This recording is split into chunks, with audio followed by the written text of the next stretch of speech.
Oi, é natural que a gente tenha algumas preocupações no nosso dia a dia, entre o que comer, o que vestir, de que forma ou aonde nós vamos dormir, descansar.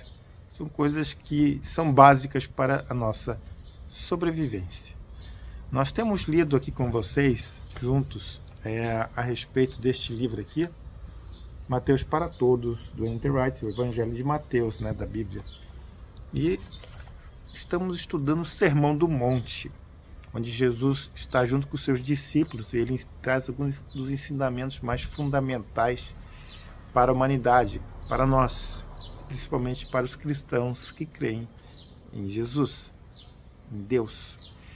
E no capítulo de hoje, justamente, Jesus vai trabalhar essa questão da gente não ficar ansioso, da gente confiar em Deus, que se encontra em Mateus capítulo 6, versículos 25 a 34, que diz o seguinte: portanto, eu lhes digo, não se preocupem com a sua vida, o que comer e o que beber, e não se preocupem com o seu corpo, o que vestir.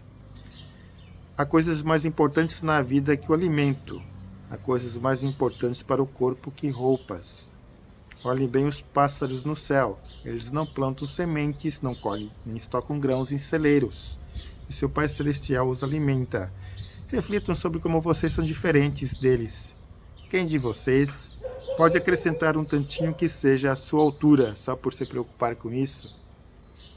E por que se preocupar com o que se vestir? Olhem os lírios dos campos, eles não trabalham, não tecem, mas deixe-me dizer-lhes, nem mesmo Salomão, com todo o seu refinamento, vestia-se melhor que eles.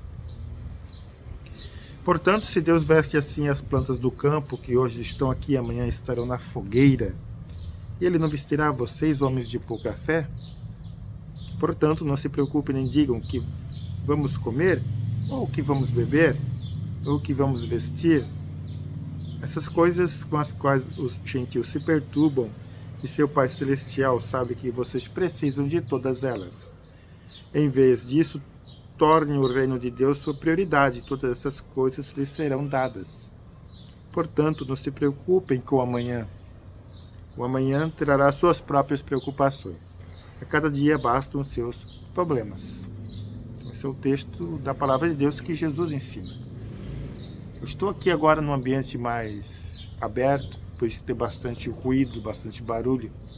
E você pode até escutar, talvez, aqui os pássaros ao lado no pé de acerola que eu tenho. E Jesus fala também dos pássaros do céu, que não plantam, não semeiam, não colhem nem estocam grãos em celeiros, mas o Pai Celestial os alimenta.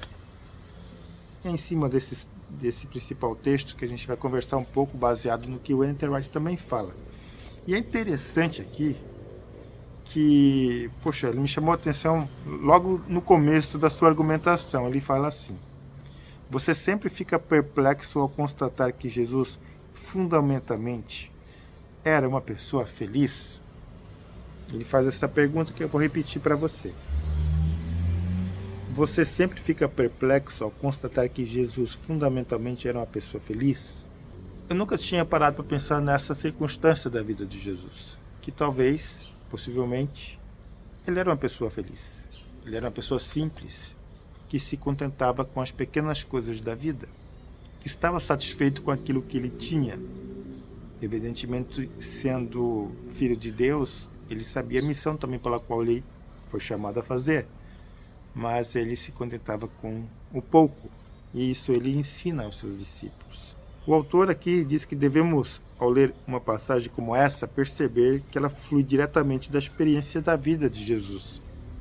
Então Jesus ali, no seu tempo, na Galileia, andando para lá e para cá, navegando com seus discípulos, pescando, olhando, ele observava as plantas, observava o crescimento, ele observava também como as aves do céu elas voavam e de que modo elas sobreviviam. Isso é algo que de repente se perdeu no nosso dia a dia. A gente, nesse mundo tão corrido, tão atribulado, a gente corre para lá e para cá, e a gente tem mais um olhar, às vezes, para as redes sociais. Esquece-se de que a gente está cercado de um ambiente que, em alguns momentos, nós vamos ter plantas que crescem, vamos ter plantas que dão frutos, árvores que dão frutos, vamos ter também pássaros, passarinhos voando para lá e para cá. E a gente esquece ou não se percebe que essas coisas existem ao nosso redor. Aqui em casa eu tenho um tratador de passarinho. Eles não precisariam, né? Eu coloco ali justamente para vê-los, para terem perto e apreciar a sua beleza. Mas se eles não encontram aqui, eles vão encontrar alimento em outro lugar. E assim era Jesus também no seu tempo. Ele observava essas questões da natureza. Uma sociedade mais agrária, de pastoreio, como era antigamente, pouco urbana, Jesus compreendia os sinais do seu tempo.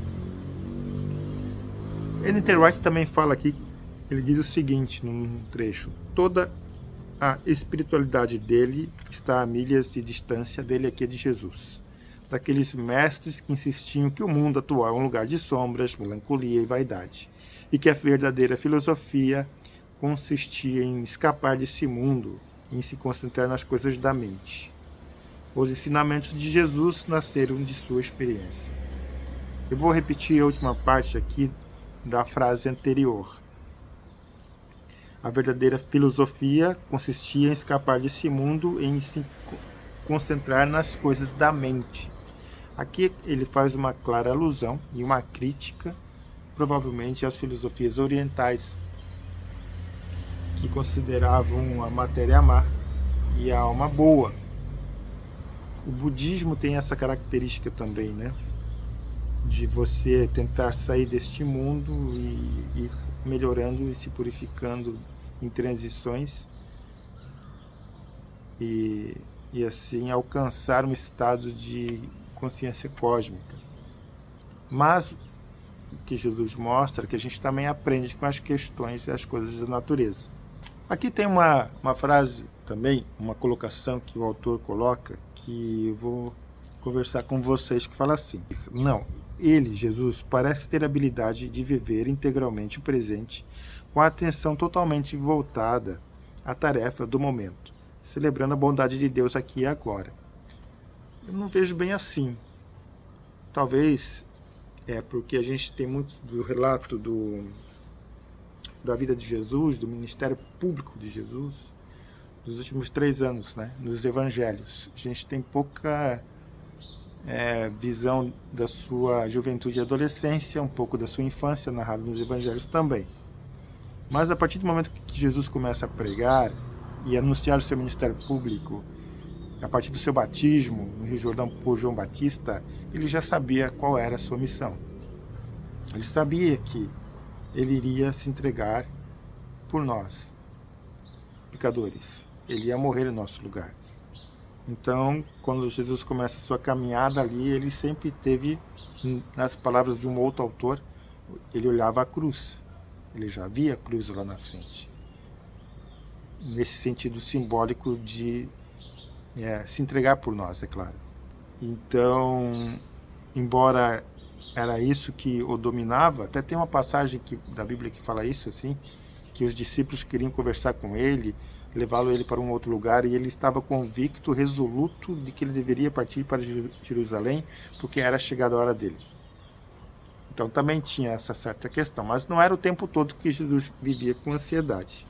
É só essa a ponderação que eu faço.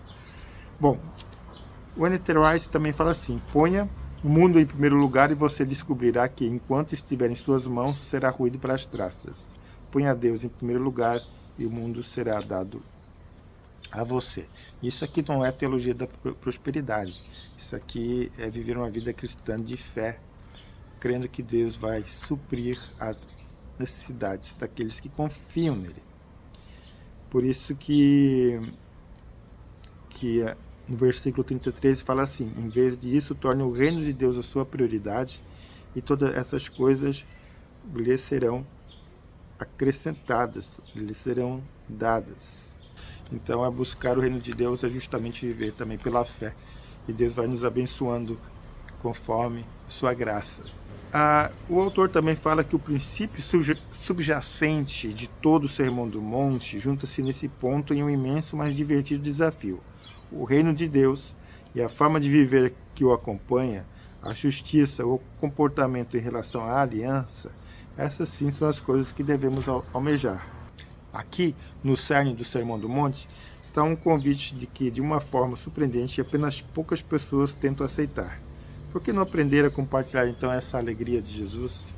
Por que não aprender a viver o reino de Deus, começando nós na sua plenitude, no sentido de que nós confiamos em Deus para Ele suprir as nossas necessidades?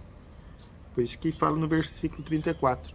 Portanto, não se preocupem com o amanhã terá suas próprias preocupações. A cada dia basta os seus problemas. Entregue teu caminho ao Senhor, confia nele, e mais ele fará, diz o salmista também. É claro que isso é um aprendizado nas nossas vidas. E numa sociedade materialista como a nossa, no qual as pessoas buscam de maneira sôfrega ter coisas, é bastante difícil lidar com isso. Mas se nós aprendermos a estar contentes em todas e qualquer situação, a gente vai lidar e vai ter uma vida um pouco mais tranquila em relação a essas questões. Numa sociedade na qual, para tudo, a gente tem que tomar medicamento para dormir, para ansiedade, as palavras de Jesus no Sermão do Monte nos acalmam. Elas nos fazem voltar e colocar nossos pés sobre a base, que é Deus, para que a gente descanse nele. Isso é o mais fundamental.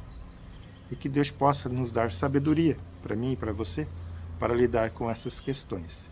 Que quando surgirem os problemas, que eles virão, a gente confie em Deus, que nos dá sustento e a graça de nós permanecermos firmes. Era isso para hoje. Que Deus te abençoe e te ilumine.